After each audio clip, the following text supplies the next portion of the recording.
এই গল্পটা শোনার আগে একটু একা হয়ে বসবেন কিন্তু, আর ফোনটা সাইলেন্ট করে রাখবেন, কারণ এই গল্পটা এমন কিছু অনুভূতি আর মুহূর্তের যা হয়তো সবার সামনে খুলে বলা যায় না। আমার নাম সাইমা, আর আমার বাড়ি নওগাঁর এক ছোট গ্রামে। গ্রামের শান্ত পরিবেশ, চারপাশে সবুজ আর মাটির সোঁদাগন্ধ, এই সব কিছু নিয়েই আমার ছোটবেলা কেটেছে। যখন বিয়ে হলো তখন ভেবেছিলাম জীবনটা হয়তো এমনই সহজ সরল থাকবে, কিন্তু জীবনের পথ যে কত আঁকাবাঁকা হতে পারে, কত অপ্রত্যাশিত মোড় নিতে পারে তা কে জানত। আজও মনে পড়লে কেমন যেন একটা অদ্ভুত অনুভূতি হয়। শরীরটা শিহরণ দিয়ে ওঠে, মনটা কেমন যেন অস্থির হয়ে যায়। আমি তখন সবে নতুন বউ। আমার স্বামী রফিক কর্মসূত্রে শহরে থাকত, মাসে একবার কি দুবার গ্রামে আসত। বিয়ের প্রথম কটা মাস খুব ভালোই কেটেছিল। নতুন সংসার, নতুন মানুষজন, সব মিলিয়ে একটা অন্যরকম অনুভূতি। শ্বশুর শাশুড়ি খুব ভালো মানুষ। গ্রামের সহজ সরল জীবনযাত্রায় আমি দিব্যি মানিয়ে নিয়েছিলাম। কিন্তু একটা সময় পর রফিকের অনুপস্থিতিটা যেন খুব বেশি করে অনুভব করতে শুরু করলাম। একটা শূন্যতা, একটা একাকিত্ব যা আমাকে কুরে কুরে খাচ্ছিল।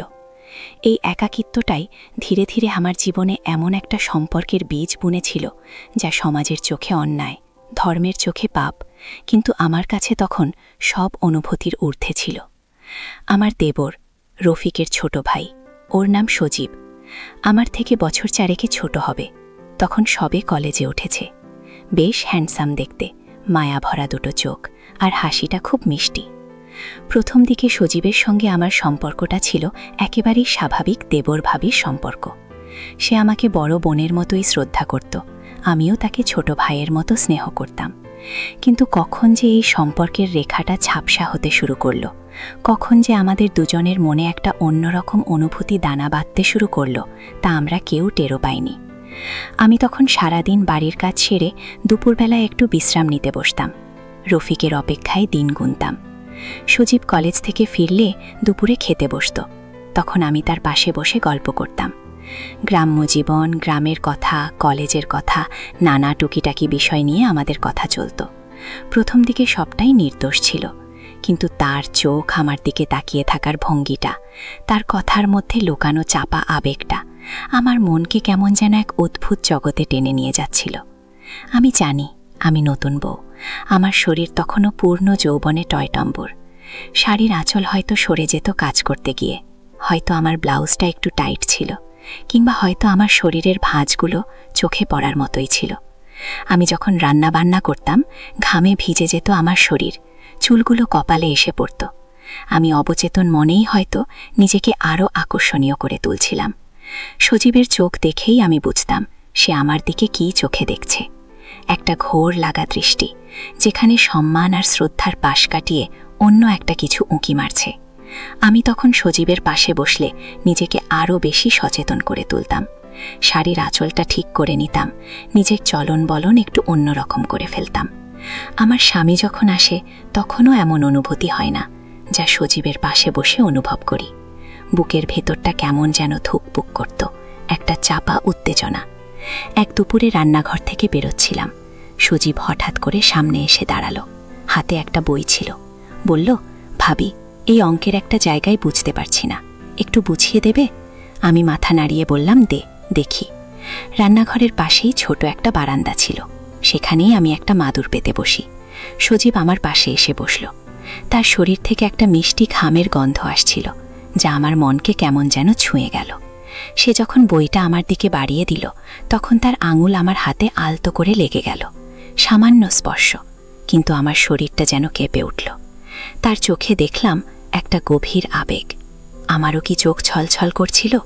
আমার মনে হলো এই স্পর্শটা যেন কোনো সাধারণ স্পর্শ ছিল না, এই স্পর্শে যেন এক নতুন জগতের দ্বার খুলে গেল। আমি চোখ নামিয়ে নিলাম, অঙ্কের দিকে মনোযোগ দেওয়ার চেষ্টা করলাম, কিন্তু মনটা তো তখন উড়ন্ত পাখির মতো ছটফট করছে। আমার হাত কাঁপছিল। আমি কোনো মতে অঙ্কটা বুঝিয়ে দিয়ে বললাম, হয়েছে? সজীব শুধু মাথা নাড়ালো, তার দৃষ্টি তখনও আমার ওপর স্থির। সেই দিন থেকে যেন সব কিছু বদলে যেতে শুরু করল। আমাদের কথোপকথনের বিষয়বস্তু ধীরে ধীরে পাল্টাতে লাগল। সাধারণ কলেজ বা বাড়ির কথার বদলে আমাদের কথাগুলো যেন আরও ব্যক্তিগত হতে শুরু করল। সজীব প্রায়ই আমার সঙ্গে এসে বসত। দুপুরবেলায় যখন শ্বশুর শাশুড়ি একটু বিশ্রাম নিতেন, তখন সারা বাড়িটা কেমন যেন নিস্তব্ধ হয়ে যেত। সেই নিস্তব্ধতার মধ্যে আমাদের দুজনের নিচু গলার কথাগুলো যেন আরও স্পষ্ট হয়ে উঠত। সে আমাকে তার কলেজের বন্ধুদের কথা বলতো, তার স্বপ্নের কথা বলতো, ভবিষ্যতের কথা বলতো। আর আমি শুধু শুনতাম। মাঝে মাঝে সে আমার দিকে এমনভাবে তাকিয়ে থাকত, আমার মনে হতো সে যেন আমার মনের গভীরের সব কথা জেনে ফেলেছে। আমি শাড়ির আঁচলটা টেনে নিতাম, মুখে হাসি ফুটিয়ে তোলার চেষ্টা করতাম, কিন্তু আমার চোখ যেন তার চোখের ভাষা বুঝতে পারত। একদিন আমি উঠোনে কাপড় শুকাতে যাচ্ছিলাম, কোমরে আঁচল গুজে বালতি হাতে যাচ্ছিলাম। সজীব তখন স্কুল থেকে ফিরছিল। সে হঠাৎ করে আমার সামনে এসে দাঁড়ালো, বলল, ভাবি, একটা কথা ছিল। আমি অবাক হয়ে বললাম, কি কথা? সে ইতস্তত করছিল, তারপর বলল, তোমার মন খারাপ থাকে বুঝি? আমি হেসে বললাম, কেন, কি হয়েছে? সে বলল, না মানে আমি যখন আসি তুমি যেন কেমন মনমরা হয়ে থাকো। দাদা তো থাকে না তাই বুঝি? তার গলায় একটা সহানুভূতির স্বর ছিল। আমার ভেতরে যেন কোথায় একটা আঘাত লাগল। আমার মন খারাপের কারণটা যে সে বুঝতে পেরেছে, এটা আমার ভালো লেগেছিল। আমি বললাম, হ্যাঁ রে বাবা, স্বামী ছাড়া কি আর কারো ভালো লাগে? তুই তো বুঝবি না। সে আমার দিকে এক দৃষ্টে তাকিয়ে রইল, তারপর ধীরে ধীরে আমার কাছে এসে ফিসফিস করে বলল, আমি কি তাহলে তোমার মন খারাপ দূর করতে পারি না? তার প্রশ্নটা আমাকে চমকে দিল। তার চোখ যেন আমার ভেতরে কোথায় একটা আলোড়ন সৃষ্টি করল। আমি কিছু বলতে পারছিলাম না, আমার গলা শুকিয়ে গিয়েছিল।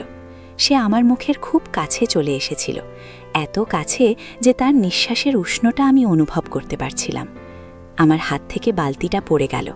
সজীব নিচু হয়ে বালতিটা তুলে নিল, তারপর আমার দিকে বাড়িয়ে দিয়ে মুচকি হাসল। সেই হাসিটা আমার মনকে যেন আরও বেশি করে দুর্বল করে দিল। আমি যেন তার চোখের জাদুতে আটকা পড়ে গেলাম। সন্ধ্যাবেলা যখন চারপাশে অন্ধকার নেমে আসত, তখন গ্রামের নিস্তব্ধতা আরও গভীর হয়ে উঠত। আমরা একসঙ্গে ছাদে যেতাম, তারা ভরা আকাশ দেখতাম। সজীব আমার পাশে এসে বসত, কখনো কখনো আমাদের কাঁধ ছুঁয়ে যেত। সেই স্পর্শে আমার শরীর যেন কেঁপে উঠত। আমি নিজেকে আটকাতে পারতাম না। আমার মনের ভেতরে এক অন্যরকম আকাঙ্ক্ষা জন্ম নিচ্ছিল। আমি জানতাম এটা ভুল, এটা পাপ, কিন্তু সেই সময় এই উপলব্ধিটা যেন আমার সব যুক্তিকে ছাপিয়ে যাচ্ছিল। সজীবের হাতের স্পর্শ, তার চোখের দৃষ্টি, তার চাপা স্বর, এই সব কিছু আমাকে যেন এক অন্য জগতে টেনে নিয়ে যাচ্ছিল। আমি ধীরে ধীরে তার প্রতি আরও বেশি দুর্বল হয়ে পড়ছিলাম। সে যেন আমার একাকিত্বের সঙ্গী হয়ে উঠেছিল। একদিন দুপুরে রান্নাঘরে আমি সবজি কাটছিলাম। সজীব এলো চা চাইতে। আমি চা করে তার হাতে দিলাম। সে কাপটা নিয়ে আমার খুব কাছে এসে দাঁড়ালো। আমি তখনও সবজি কাটছিলাম। সে আমার পেছন থেকে এসে আমার কানের কাছে মুখ এনে ফিসফিস করে বলল, ভাবি, তুমি এত সুন্দর কেন? তার এই কথায় আমি চমকে উঠলাম। আমার হাত থেকে ছুরিকা পড়ে যাচ্ছিল প্রায়। আমার সারা শরীর যেন কাটা দিয়ে উঠল। আমি ঘুরে তার দিকে তাকালাম। তার চোখে তখন এক গভীর নেশা। আমার চোখও যেন তার নেশায় ডুবে যাচ্ছিল। সে আমার দিকে আরও এক পা এগিয়ে এলো। আমার পিঠ তখন দেওয়ালে ঠেকে গেছে। আমাদের দুজনের মধ্যে তখন যেন কোনো দূরত্ব ছিল না।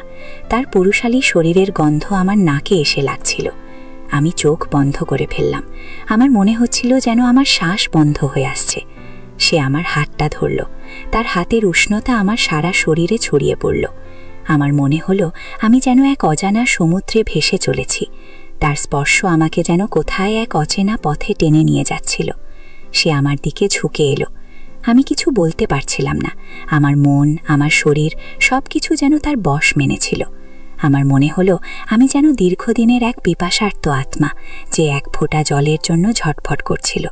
সেই জলটা যেন সজীবের রূপে আমার সামনে হাজির হয়েছিল। একদিন রাতে বাইরে প্রচণ্ড ঝড় হচ্ছিল, কারেন্ট ছিল না, সারা বাড়ি অন্ধকারে ডুবেছিল। আমি আমার ঘরে একা শুয়েছিলাম। ভয়ে আমার বুক কাঁপছিল।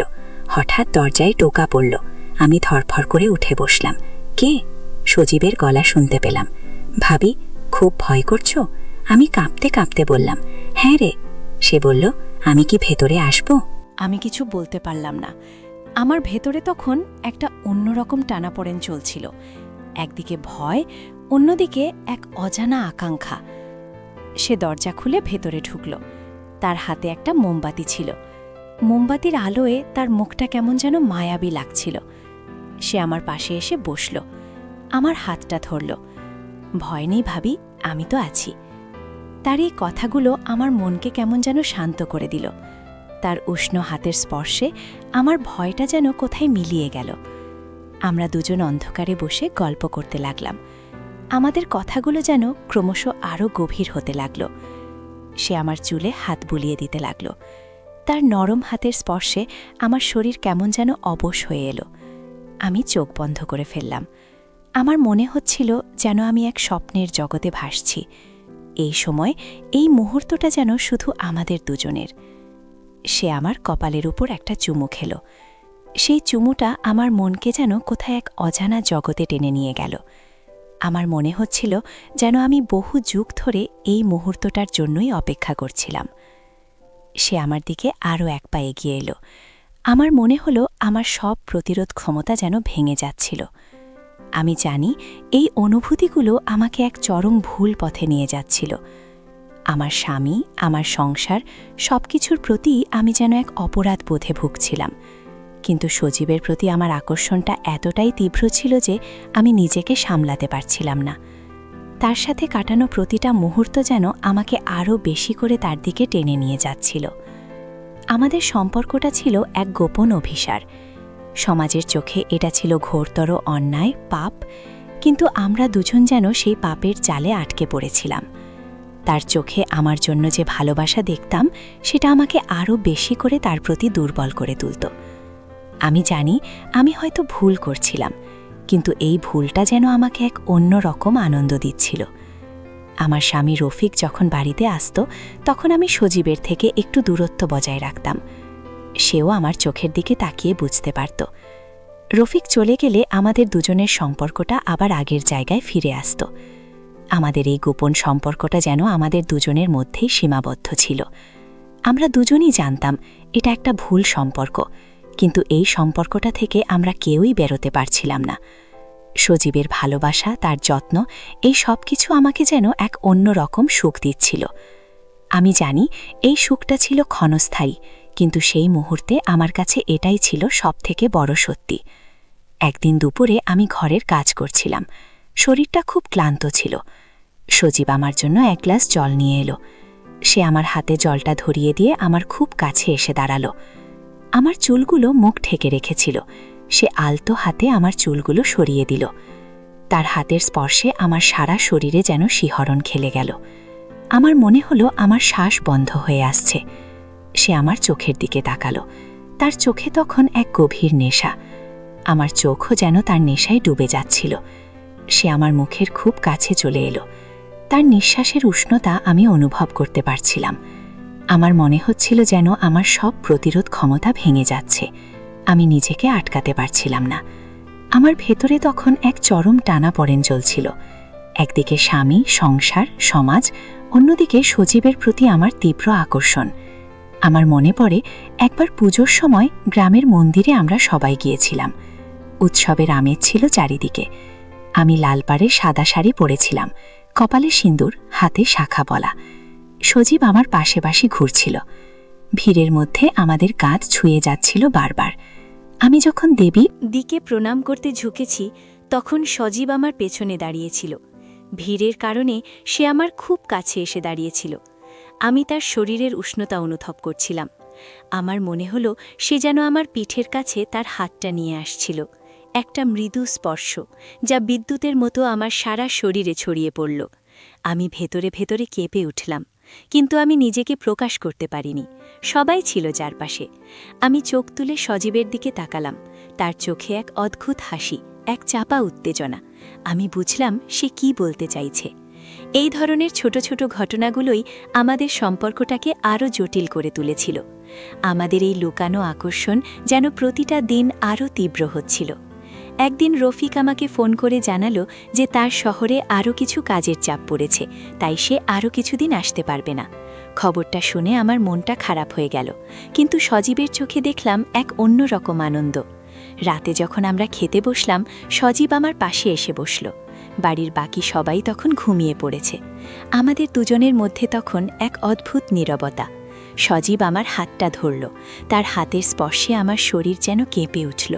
সে আমার কানের কাছে মুখ এনে ফিসফিস করে বলল, ভাবি, আমি আছি তো তোমার পাশে। তার এই কথাগুলো আমার মনকে আরও বেশি করে দুর্বল করে দিল। আমি তার চোখের দিকে তাকালাম। তার চোখে তখন এক গভীর ভালোবাসা। আমার মনে হলো আমি যেন দীর্ঘদিনের এক পিপাসার্ত আত্মা, যে এক ফোঁটা জলের জন্য ছটফট করছিল। সেই জলটা যেন সজীবের রূপে আমার সামনে হাজির হয়েছিল। আমাদের এই সম্পর্কটা ছিল এক গোপন অভিসার। সমাজের চোখে এটা ছিল ঘোরতর অন্যায়, পাপ, কিন্তু আমরা দুজন যেন সেই পাপের জালে আটকে পড়েছিলাম। তার চোখে আমার জন্য যে ভালোবাসা দেখতাম, সেটা আমাকে আরও বেশি করে তার প্রতি দুর্বল করে তুলত। আমি জানি আমি হয়তো ভুল করছিলাম, কিন্তু এই ভুলটা যেন আমাকে এক অন্যরকম আনন্দ দিচ্ছিল। এই সম্পর্কের টানাপড়েন, এই লুকানো আবেগ, এই চাপা উত্তেজনা, সব কিছু আমাকে যেন এক অন্যরকম জগতে টেনে নিয়ে যাচ্ছিল। আমি নিজেকে কিছুতেই সামলাতে পারছিলাম না। আমার মন, আমার শরীর, সব কিছু যেন তার বশ মেনেছিল। এই সময়টা আমার জীবনের এক অদ্ভুত অধ্যায় ছিল। একদিকে আমার স্বামী, আমার সংসার, সমাজের রীতিনীতি, অন্যদিকে সজীবের প্রতি আমার অদম্য আকর্ষণ। এই দুটোর মধ্যে আমি যেন এক চরম টানাপড়েনের মধ্যে ছিলাম। আমি জানতাম এই সম্পর্কটা আমাকে এক অন্ধকার ভবিষ্যতের দিকে টেনে নিয়ে যাচ্ছিল, কিন্তু সেই মুহূর্তে আমি নিজেকে কিছুতেই আটকাতে পারছিলাম না। সজীবের উপস্থিতি, তার স্পর্শ, তার কথা, সব কিছু আমাকে যেন এক অন্যরকম সুখ দিচ্ছিল। আমি যেন এই সুখের মধ্যেই নিজেকে ভাসিয়ে দিতে চাইছিলাম। আমাদের সম্পর্কটা যেন একটা চোরা বালির মতো ছিল। যত গভীরে যাচ্ছিলাম ততই ডুবে যাচ্ছিলাম। ভয় হতো কখনই গোপন কথা ফাঁস হয়ে যাবে, কিন্তু সেই ভয়টাও যেন আমাদের আকর্ষণকে আরও তীব্র করে তুলত। সমাজের চোখ, পরিবারের সম্মান, এই সব কিছুই যেন আমাদের কাছে তুচ্ছ মনে হতো। আমরা দুজন যেন নিজেদের এক অন্য জগতে খুঁজে পেয়েছিলাম। সেই জগতে শুধু আমরা দুজন ছিলাম, আর ছিল আমাদের নিষিদ্ধ ভালোবাসা। একদিন বিকেলে আমি পুকুর ঘাটে স্নান করতে যাচ্ছিলাম। আমার পরনে ছিল একটি পাতলা সুতির শাড়ি। ভিজে গায়ে শাড়িটা যেন শরীরের সঙ্গে লেপটেছিল। চুলগুলো তখনও ভেজা, পিঠের ওপর ছড়িয়েছিল। ঘাটে অন্য কেউ ছিল না। আমি সিঁড়িতে বসে সাবান মাখছিলাম। এমন সময় সজীবকে দেখতে পেলাম। সে আমার দিকেই আসছিল, হাতে একটা লাঠি। সম্ভবত কোনো কাজ ছিল তার, কিন্তু সে আমাকে দেখে থমকে দাঁড়ালো। আমাদের চোখাচোখি হলো। আমি দ্রুত আঁচল টেনে নিজেকে আড়াল করার চেষ্টা করলাম, কিন্তু আমার ভেজা শরীর, শাড়ির স্বচ্ছতা, সবই যেন তার চোখের সামনে স্পষ্ট ছিল। সজীবের চোখে তখন এক অন্যরকম দৃষ্টি। সেই দৃষ্টিতে ছিল আকাঙ্ক্ষা, ছিল নীরব আমন্ত্রণ। আমি মাথা নিচু করে নিলাম। সে আমার খুব কাছে এসে দাঁড়ালো, কিন্তু কোনো কথা বলল না। শুধু তার উপস্থিতিই যেন আমার সারা শরীরে এক অজানা কম্পন সৃষ্টি করছিল। সে কিছু সময় দাঁড়িয়ে রইল, তারপর একটি দীর্ঘশ্বাস ফেলে চলে গেল। তার চলে যাওয়ার পরেও সেই মুহূর্তটার রেশ আমার মনে রয়ে গেল। আমি জানি এই ধরনের ঘটনাগুলোই আমাদের অজান্তেই একে অপরের প্রতি আরও বেশি দুর্বল করে তুলছিল। মাসখানেক পরের কথা, গ্রামের মেলা বসেছিল। সবাই মিলে মেলায় গিয়েছিলাম। ভিড়ের মধ্যে আমি এক জায়গায় দাঁড়িয়ে মিষ্টি দেখছিলাম। হঠাৎ আমার হাতে একটা আলতো স্পর্শ অনুভব করলাম। ফিরে দেখি সজীব। সে মুচকি হাসল। কি দেখছো ভাবি? কিছু খাবে? আমি বললাম, না, এমনি দেখছি। সে আমার হাতটা আরও শক্ত করে ধরল। ভিড়ের কারণে হয়তো, কিন্তু আমার মনে হল যেন সে ইচ্ছাকৃতভাবেই আমার হাত ধরেছিল। তার হাতের স্পর্শে আমার শরীর কেমন যেন অবশ হয়ে গেল। আমরা দুজন মেলা ঘুরে দেখলাম। তার সঙ্গে থাকতে আমার কেমন যেন এক অন্য রকম ভালো লাগছিল।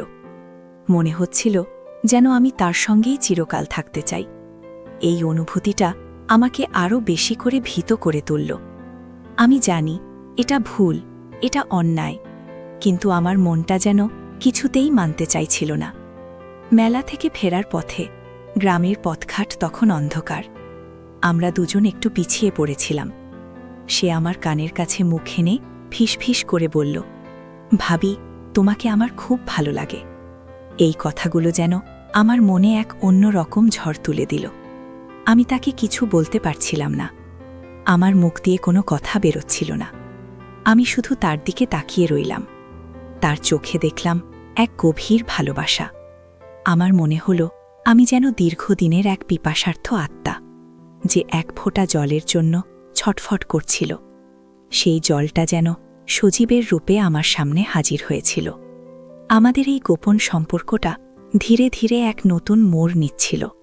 সজীবের কলেজে ছুটি ছিল, সে তখন বাড়িতেই থাকত। প্রায় সারা দিনই সে আমার কাছাকাছি ঘুরঘুর করত। আমার মনে হতো সে যেন আমাকে একরকম মানসিক ব্ল্যাকমেইল করছিল। সে জানত যে আমি তার প্রতি দুর্বল। সে জানত যে আমার মনটা একাকিত্বের কারণে আরও বেশি করে তার দিকে ঝুঁকছিল। সে এই সুযোগটা পুরোপুরি কাজে লাগাচ্ছিল। সে আমাকে প্রায়ই স্পর্শ করত, কখনো আমার পিঠে হাত রাখত, কখনো আমার চুলে হাত বুলিয়ে দিত। এই স্পর্শগুলো ছিল যেন খুবই নিরীহ, কিন্তু এর ভেতরেই লুকিয়েছিল এক গভীর আবেগ, এক অজানা আকাঙ্ক্ষা। আমি জানি এই ধরনের স্পর্শগুলো আমাকে আরও বেশি করে তার প্রতি দুর্বল করে তুলছিল। আমি নিজেকে কিছুতেই আটকাতে পারছিলাম না। আমার মন, আমার শরীর সবকিছু যেন তার বশ মেনেছিল। এক সন্ধ্যায় বাড়ির ছাদে বসেছিলাম আমি। চাঁদনি রাত, চারপাশে ঝিঝি পোকার ডাক। মনটা কেমন যেন অস্থির ছিল। সজীব এসে আমার পাশে বসল। সে কোনো কথা না বলে শুধু আমার দিকে তাকিয়ে রইল। তার চোখে তখন এক গভীর আবেগ, যা আমাকে যেন কোথায় এক অজানা জগতে টেনে নিয়ে যাচ্ছিল। আমি তার চোখের দিকে তাকালাম। তার চোখে দেখলাম এক গভীর ভালোবাসা। আমার মনে হলো আমি যেন দীর্ঘদিনের এক পিপাসার্থ আত্মা, যে এক ফোঁটা জলের জন্য ছটফট করছিল। সেই জলটা যেন সজীবের রূপে আমার সামনে হাজির হয়েছিল। সে আমার হাতটা ধরল। তার হাতের উষ্ণতা আমার সারা শরীরে ছড়িয়ে পড়ল। আমার মনে হলো আমি যেন এক অজানা সমুদ্রে ভেসে চলেছি। তার স্পর্শ আমাকে যেন কোথায় এক অচেনা পথে টেনে নিয়ে যাচ্ছিল। আমি চোখ বন্ধ করে ফেললাম। আমার মনে হচ্ছিল যেন আমার শ্বাস বন্ধ হয়ে আসছে। সে আমার দিকে ঝুঁকে এলো। আমার মনে হলো আমার সব প্রতিরোধ ক্ষমতা যেন ভেঙে যাচ্ছিল। আমি নিজেকে আটকাতে পারছিলাম না। আমার মন, আমার শরীর সবকিছু যেন তার বশ মেনেছিল। কিন্তু এই লুকানো সম্পর্কটা আমাকে ভেতরে ভেতরে কুড়ে কুড়ে খাচ্ছিল। একদিকে আনন্দ, অন্যদিকে চরম অপরাধবোধ। আমি জানতাম একদিন এই সম্পর্কের পরিণতি ভালো হবে না। আমার স্বামী, আমার শ্বশুর শাশুড়ি, গ্রামের মানুষজন কেউ যদি জানতে পারে তাহলে কি হবে? এই চিন্তাটা আমাকে সারা দিন তাড়া করত। রাতের বেলা ঘুম আসত না। মনে হতো যেন আমি এক অন্ধকার গর্তে ডুবে যাচ্ছি। সজীবের প্রতি আমার আকর্ষণটা এতটাই তীব্র ছিল যে আমি নিজেকে কিছুতেই সামলাতে পারছিলাম না। কিন্তু আমার বিবেক আমাকে ক্রমাগত দংশন করছিল। এক দুপুরে সজীব আমার ঘরে এলো। সে আমার খুব কাছে এসে বসল। তার চোখে তখন এক অন্যরকম দৃষ্টি। সে আমার দিকে ঝুঁকে এসে বলল, ভাবি, আমি তোমাকে খুব ভালোবাসি। তার এই কথাগুলো আমার মনকে যেন আরও বেশি করে দুর্বল করে দিল। আমি কিছু বলতে পারছিলাম না। আমার গলা শুকিয়ে গিয়েছিল। সে আমার হাতটা ধরল। তার হাতের স্পর্শে আমার শরীর যেন কেঁপে উঠল। আমি চোখ বন্ধ করে ফেললাম। আমার মনে হচ্ছিল যেন আমার শ্বাস বন্ধ হয়ে আসছে। সেই মুহূর্তে আমি যেন আর নিজেকে সামলাতে পারছিলাম না। আমার মনে হলো আমি যেন দীর্ঘদিনের এক পিপাসার্ত আত্মা, যে এক ফোঁটা জলের জন্য ছটফট করছিল। সেই জলটা যেন সজীবের রূপে আমার সামনে হাজির হয়েছিল। আমাদের সম্পর্কটা যেন এক নিষিদ্ধ ফল ছিল, যা খেতে খুব সুস্বাদু, কিন্তু তার পরিণতি খুবই মারাত্মক। আমি জানি আমি ভুল করছিলাম, কিন্তু এই ভুলটা যেন আমাকে এক অন্যরকম আনন্দ দিচ্ছিল। এই সম্পর্কের টানাপোড়েন, এই লুকানো আবেগ, এই চাপা উত্তেজনা সবকিছু আমাকে যেন এক অন্যরকম জগতে টেনে নিয়ে যাচ্ছিল। আমি নিজেকে কিছুতেই সামলাতে পারছিলাম না। আমার মন, আমার শরীর সবকিছু যেন তার বশ মেনেছিল। এর কিছুদিন পর সজীবের কলেজে পরীক্ষা শুরু হলো। সে পড়ার জন্য রাতে প্রায়ই জেগে থাকত। আমার শ্বশুর শাশুড়ি তখনও ঘুমিয়ে পড়তেন। আমি দেখতাম তার ঘরের আলো জ্বলছে। মাঝে মাঝে আমি তাকে চা দিতে যেতাম। সেই সময়টা আমাদের দুজনের জন্য ছিল আরও বেশি ব্যক্তিগত। একবার আমি তাকে চা দিতে গিয়েছিলাম। সে তখন বই পড়ছিল। আমি তার পাশে বসে গল্প করতে লাগলাম। আমাদের কথাগুলো যেন ক্রমশ আরও গভীর হতে লাগলো। সে আমার হাতটা ধরল। তার হাতের স্পর্শে আমার শরীর যেন কেঁপে উঠল। সে আমার কানের কাছে মুখ এনে ফিসফিস করে বলল, ভাবি, তুমি না থাকলে আমার পড়াশোনাটাই হয় না। তার এই কথাগুলো আমার মনকে আরও বেশি করে দুর্বল করে দিল। আমি তার চোখের দিকে তাকালাম। তার চোখে দেখলাম এক গভীর ভালোবাসা। আমার মনে হলো আমি যেন দীর্ঘদিনের এক পিপাসার্ত আত্মা, যে এক ফোঁটা জলের জন্য ছটফট করছিল। সেই জলটা যেন সজীবের রূপে আমার সামনে হাজির হয়েছিল। এই সম্পর্কটা আমাকে ভেতরে ভেতরে শেষ করে দিচ্ছিল। আমি জানি আমি ভুল পথে এগোচ্ছিলাম। একদিন আমি নিজেকে ঠিক করলাম, আমি আর এই পথে চলতে পারবো না। আমি সজীবের কাছে গেলাম। সে তখন একা বসে বই পড়ছিল। আমি তার পাশে বসলাম। সে আমার দিকে তাকিয়ে হাসল। কি হয়েছে ভাবি, মন খারাপ? আমি বললাম, সজীব, আমি তোমার সঙ্গে কিছু কথা বলতে চাই। সে অবাক হয়ে আমার দিকে তাকালো। আমি বললাম, আমাদের এই সম্পর্কটা ঠিক না। আমি জানি আমরা দুজনেই ভুল করছি, কিন্তু এটা এভাবে চলতে পারে না। আমার কথা শুনে সজীবের মুখটা কেমন যেন ফ্যাকাশে হয়ে গেল। সে কিছু বলতে পারছিল না। আমি বললাম, আমি রফিকের স্ত্রী, তোমার ভাবি। এই সম্পর্কটা সমাজের চোখে অন্যায়, এটা পাপ। আমার কথাগুলো শুনে সজীবের চোখ দিয়ে জল গড়িয়ে পড়ল। সে আমার হাতটা ধরল। কিন্তু ভাবি, আমি তোমাকে ভালোবাসি। আমি বললাম, আমিও তোমাকে ভালোবাসি সজীব, কিন্তু এই ভালোবাসাটা ভুল। এই ভালোবাসাটা আমাকে শেষ করে দেবে, আমাদের দুজনের জীবন নষ্ট করে দেবে। আমার কথাগুলো শুনে সজীবের মনটা ভেঙে গিয়েছিল। সে আমাকে জড়িয়ে ধরল। তার শরীরের উষ্ণতা আমাকে আরও বেশি করে দুর্বল করে দিচ্ছিল। কিন্তু আমি নিজেকে শক্ত করলাম। আমি জানি এই সিদ্ধান্তটা আমার জন্য খুব কঠিন ছিল, কিন্তু এটা আমার ভবিষ্যতের জন্য, আমার পরিবারের জন্য, আমার সম্মানের জন্য খুব জরুরি ছিল। আমি তাকে বোঝালাম যে আমাদের দুজনের পথ আলাদা, আমরা দুজন কখনোই একসঙ্গে থাকতে পারব না। সে আমাকে অনেক বোঝানোর চেষ্টা করল, অনেক অনুনয় বিনয় করল, কিন্তু আমি আমার সিদ্ধান্তে অটল ছিলাম। আমি জানি এই সিদ্ধান্তটা তাকে কষ্ট দেবে, কিন্তু এই কষ্টটা হয়তো ক্ষণস্থায়ী। যদি আমাদের এই সম্পর্কটা চলতে থাকত, তাহলে আমাদের দুজনের জীবনই হয়তো ধ্বংস হয়ে যেত। সেই দিন থেকে আমি সজীবের থেকে দূরত্ব বজায় রাখতে শুরু করলাম। সে প্রথম দিকে খুব কষ্ট পেয়েছিল। সে আমার সঙ্গে কথা বলার চেষ্টা করত, আমার কাছাকাছি আসার চেষ্টা করত, কিন্তু আমি তাকে এড়িয়ে চলতাম। আমি জানি এই দূরত্বটা আমার জন্য খুব কষ্টের ছিল, কিন্তু আমার মনটা তখন অনেকটাই শান্ত হয়েছিল। আমার মনে হয়েছিল আমি সঠিক সিদ্ধান্ত নিয়েছি। ধীরে ধীরে সজীবও আমার পরিস্থিতিটা বুঝতে পারল। সেও আমার থেকে দূরত্ব বজায় রাখতে শুরু করল। আমাদের দুজনের মধ্যে সেই আগের মতো আর কোনো গোপন সম্পর্ক ছিল না। আমরা দুজন আবার আগের মতো দেবর ভাবির সম্পর্কটাকে ফিরিয়ে আনার চেষ্টা করলাম। কিন্তু সেই স্মৃতিগুলো, সেই মুহূর্তগুলো যেন আমাদের দুজনের মনে চিরদিনের জন্য রয়ে গেল। আজও যখন আমি পিছন ফিরে তাকাই, তখন মনে হয় সেই সময়টা আমার জীবনের এক চরম ভুল ছিল। কিন্তু সেই ভুল থেকে আমি অনেক কিছু শিখেছি। আমি শিখেছি যে আবেগকে নিয়ন্ত্রণ করা কতটা জরুরি। আমি শিখেছি যে সমাজের রীতিনীতি, পরিবারের সম্মান, এই সব কিছুকে মূল্য দেওয়া কতটা জরুরি। আমাদের জীবনটা খুবই ছোট। এই ছোট জীবনে আমরা অনেক ভুল করি, কিন্তু সেই ভুলগুলো থেকে শিক্ষা নিয়ে আমাদের এগিয়ে যেতে হবে। আমার এই গল্পটা হয়তো অনেকের কাছে এক অস্বস্তিকর সত্য, কিন্তু আমি মনে করি এই ধরনের ঘটনাগুলো আমাদের সমাজে ঘটে থাকে। এই গল্পটা হয়তো অনেকের কাছে এক সতর্ক বার্তা হিসেবে কাজ করবে। জীবনটা এমনই, এটা সরল নয়, জটিল, নানা মোড়, নানা বাঁক, তাই নিজেকে সামলে চলতে হয়। আবেগপ্রবশ হয়ে এমন কিছু করা উচিত নয় যার ফল ভবিষ্যতে পস্তাতে হয়। আমার জীবনে যা ঘটেছে তা হয়তো আমাকে আরও বেশি শক্তিশালী করেছে।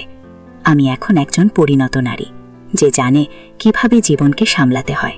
আমি জানি এই সম্পর্কটা আমার জীবনের এক অন্ধকার অধ্যায় ছিল, কিন্তু সেই অন্ধকার থেকে আমি আলোর পথ খুঁজে পেয়েছি। এখন আমি আমার স্বামী এবং আমার সংসার নিয়ে অনেক সুখে আছি। ভালোবাসার অর্থটা আমি এখন আরও ভালোভাবে বুঝি। যে ভালোবাসা সমাজ মেনে চলে, সেটাই আসল ভালোবাসা।